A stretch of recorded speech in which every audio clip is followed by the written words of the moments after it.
Well then, the closing presentation for today in the room 203 is Productivity AI, Automating Knowledge and Task Management, delivered by Piotr Stepinski. Hello, everyone.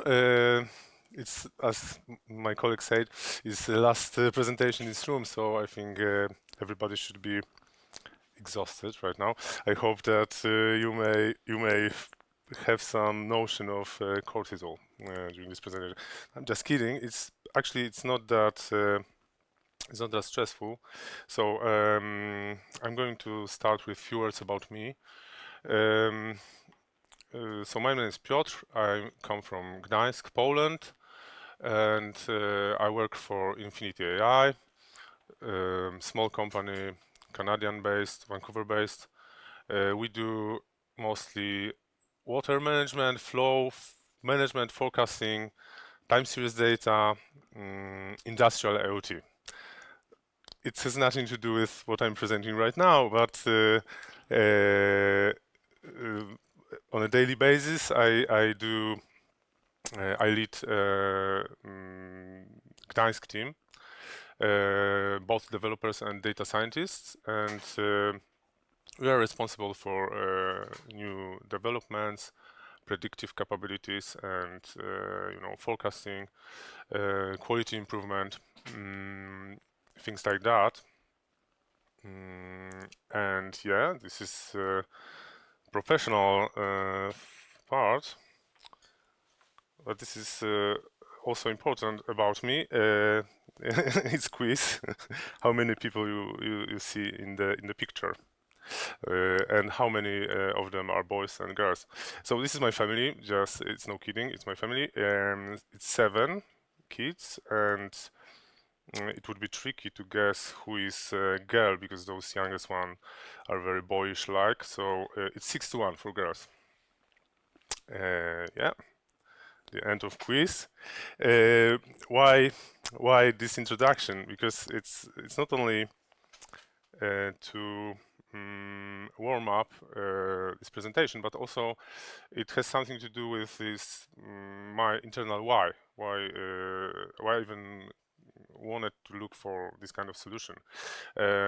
So yeah, I briefly introduce my motivation today. Then I would also describe. I'll try to introduce broadly the idea of slow productivity or call Newports. And I'll try to explain how it all aligns with AI tools. And I will showcase proof of concept to prove my point, and a little bit of implementation, not too much, it's almost low code, no code solution, but there is some Python piece that I may show you, and then it's time to summarize the whole concept. Okay. So my internal why.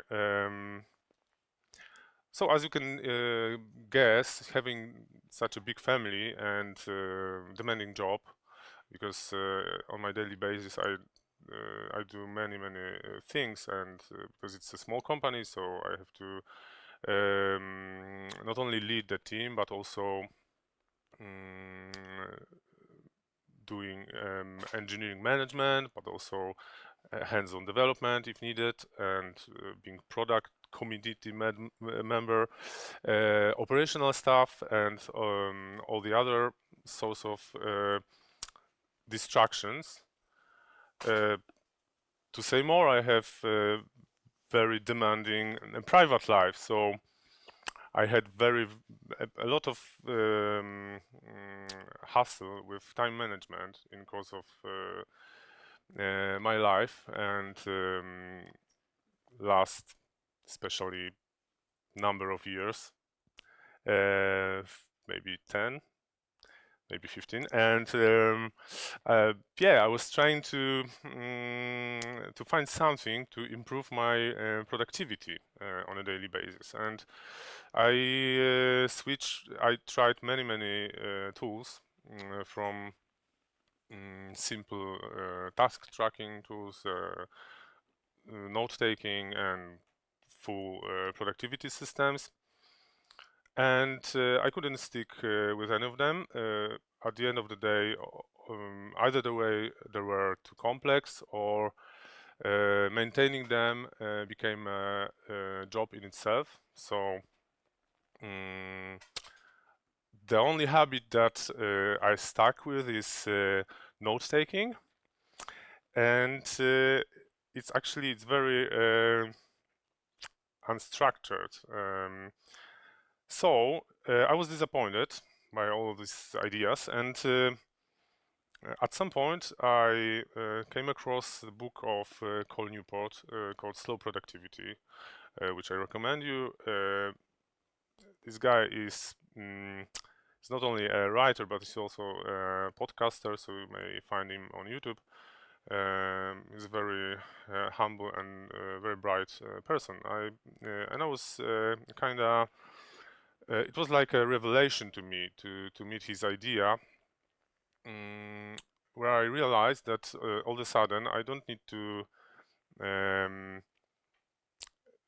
productivity doesn't mean to do more. Actually, it's to do fewer things, but to focus on what matters, and try to work in natural pace, because this is something that allows you to be productive. And truly productive means to find a space for deep work, because he argues that all the inventions across the time were made by people who could secure themselves a space and time for deep focused work, and he preaches on valuing quality over quantity, and it's also something that we as engineers we should value, yeah, because it's something that makes our job fun. And yeah, and I said, okay, so what I'm gonna do, how I'm going to implement it in my life, in my daily routine. So my system for nowadays, for these days, was I took notes on everything, and that's all. I put in them in maybe it was inspired by Zettelkasten method. That's something that remained with me. Those notes were very unstructured. I kept them in Obsidian and somewhere elsewhere. I had a notion of task tracking. Sometimes I track them through different tools. Sometimes I explicitly put them into notes, and I just put them there and forget about them. And I said to myself, okay, how about in an ideal world, I would stick to this maybe system, not system, but this habit that I have of taking notes, and try to imagine that there is magic behind that do all the rest for me. Because even in Zettelkasten, it doesn't make sense to take only notes of everything. Yeah, it's if you don't put structure into your notes, actually it doesn't make sense, because you won't get any substantial output from your notes.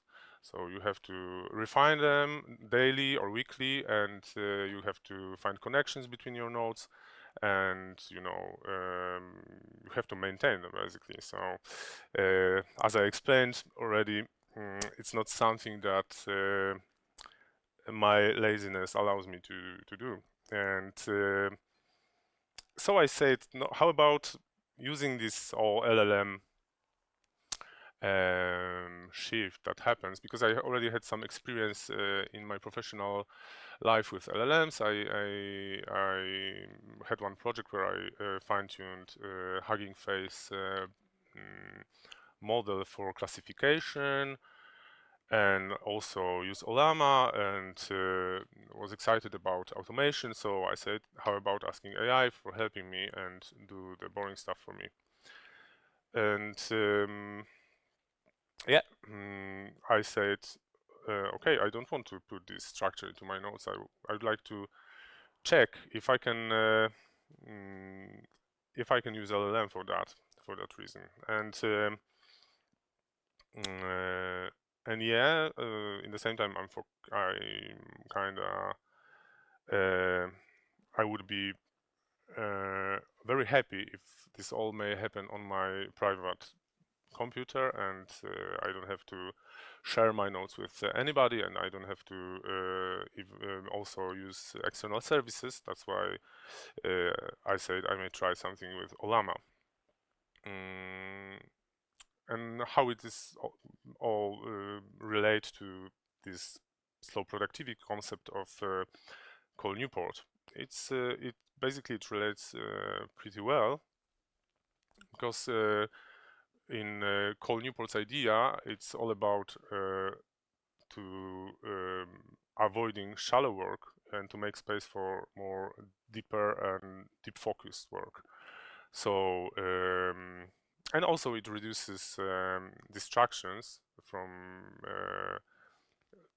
switching tools and things like that. So it would be ideal if I can just keep one source of truth and make AI doing everything for me. So I come here with POC. That's I would try to somehow prove this concept, yeah, and see if in an easy way we can accomplish something like that. In order to do that, I use N8N tool. Anybody knows? Use it? Used? Yeah, in the past. Fine. That's awesome. It's an amazing tool, open source. It's kind of a It's like Zapier, but you can run it locally. It's server that you just run on Node, and you have. It's pretty simple to do workflows there. It's workflow basically automation tool, and you just define inputs, outputs, and processes, and that's all. And it's really straightforward. Good news, you don't have to read documentation. You just click, and and it's all. There is actually there's I used JavaScript code inside those blocks, but as a new feature is you can use Python probably. But since it's a PyCon conference, I decided to use JavaScript. And what do we have here? We have this, as I said, Obsidian nodes, GitHub issues. This is about probably about future, because in this ideal world, I would like to have all my emails and ideally team conversations, which I'm frequently part of. Don't want to be focused doing them. I want to have them transcribed and also automate knowledge retrieval from them. But it's opening for future session. It's not part of this POC, but the part actually is in the picture, in the screenshot from this N8N. We saw inputs and outputs, and I will briefly show you part of implementation. So the key part is this prompt that I put into a Python script, and with this prompt to Llama 3, I'm able to extract tasks basically from Node. Node is in Markdown. It's my Obsidian node. We assume it's file,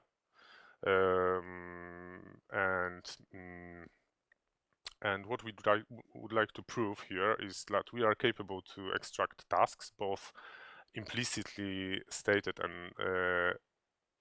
and those obvious ones with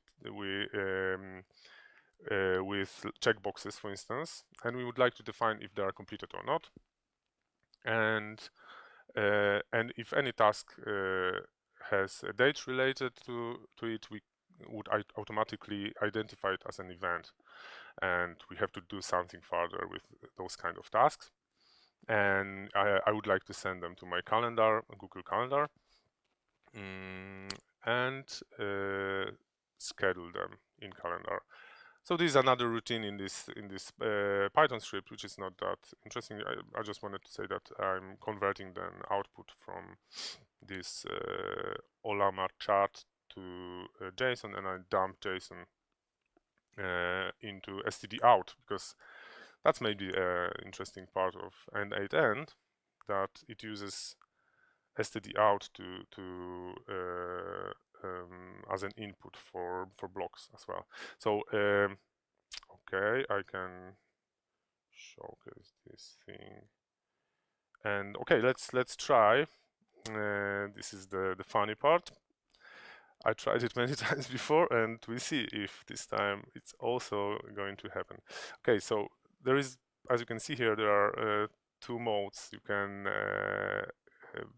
put this workflow into active mode, so it's going to actively look for your trigger. Your trigger here is, as I said, is Obsidian Vault, which is basically it's a folder in your system. For me, it's called Zero Inbox. It's the remainings from one of node structuring methods that I used, and that's all. It's looking for a newly created node, and then is a workflow that here I execute the Python code, and in this block I just define the command, which is actually the Python execution of this script, and that's what I do. Basically, I use JavaScript to execute Python, and and that's funny part. And also, okay, maybe let's try if it works, and then I'm going to look. It looks like it does something, and then we're going to switch. Here we have its terminal. You shall believe me or not. So I have already prepared a node for you. Maybe I'm going to change something.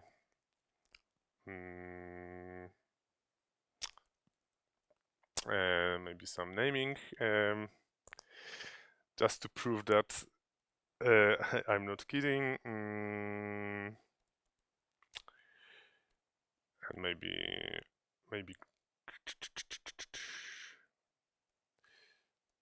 okay, let's make it for Greg, and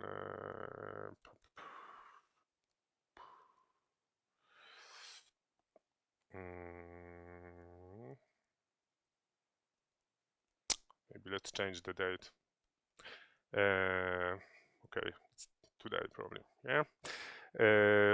And we're gonna write it, we're gonna save it. For those, for Emacs users, I'm saving the file right now. Okay. And okay, voila. And we are here. Okay, it passed through this trigger. Trigger actually worked, and execution is not optimal. It's suboptimal, definitely. It's I don't even know if this version of Olama is probably it could be a smaller model for processing, but eventually it's gonna end with some results. Yeah. We can see how actually brilliant is this tool as well, N8N. So because it's truly it works and it's very convenient for debugging. Actually, it's because you can get back to your historical executions of your workflow, and you can debug whatever happens with your workflow. And here you can see that it properly. We're gonna verify here if it's properly or not, and we see that yeah. Okay, at this previous step, what I'm doing, I'm actually serializing back what I received from std out from my Python output. I serialize it back to JavaScript objects, and I have two lists. One is calendar events and one is tasks. And then I'm splitting those, and with this block, it allows you to run something one by one on your list. And I trigger for tasks. For regular tasks, I trigger GitHub issues, because why GitHub? Because I use with my team, I use GitHub for everything, for sprint management. It works fine for most of the projects, and is what I like about it is the single source of truth. So I don't know if you use issues for project management, but maybe sometimes it works if you have freedom to choose your tools. And what we see here, that it okay, I don't want to, you need to believe me because I don't want to make it longer. So it properly identified tasks, and okay, no, you don't have to believe me. I'm gonna switch here. So meeting with Kasia, yeah, it's there. It's completed. Yeah, it's false. It's not completed, and because there is no checkbox there. Clean up repos. It's not completed. It's false. There is no date related to that. Talk to Mark. It's implicit. So that's the power of LLM. And another implicit task, and with properly extracted due date, it's running on 4/25. And completeness also is properly understood by LLM, because prepared docs for Tesla yesterday, automatically here it understood, the model understood that it's completed, which is good, which is something that I was looking for. And we may see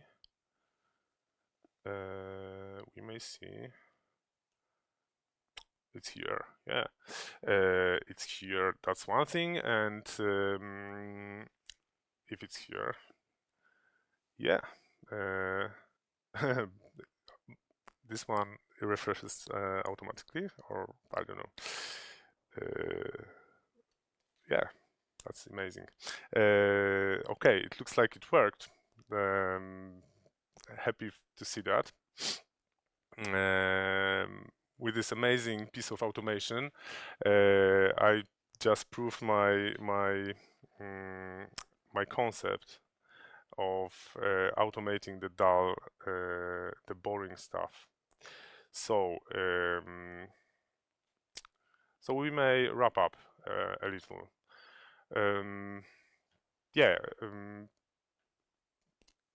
this whole solution, allows me to focus on what's important, rather than to put additional effort into structurizing stuff, and yeah, it makes my system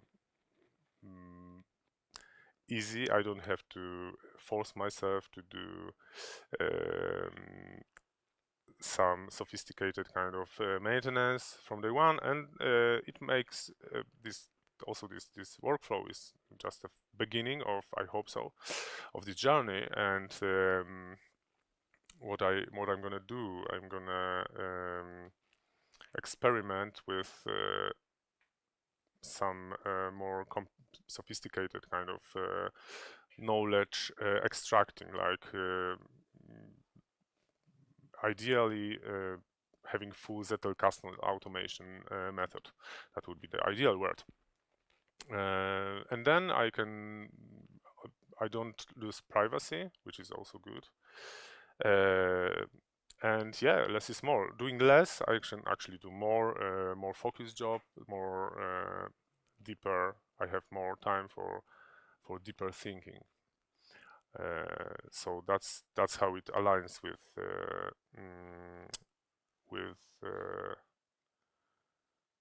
our idea of slow productivity. And yeah, thank you very much for your time. If you want to stay in touch with me, I'll try to put everything into this repository. If you want to use it or somehow further check it, I recommend this book reading, and as I said, podcast also of Cole Newport, and I'll try to actually to clean up my repo until the end of day today. I'm gonna have maybe questions if there are any. I don't know. There's no time for questions. No, you have to go for the final session. Yeah. Thanks again, and happy Friday to everyone. Yeah.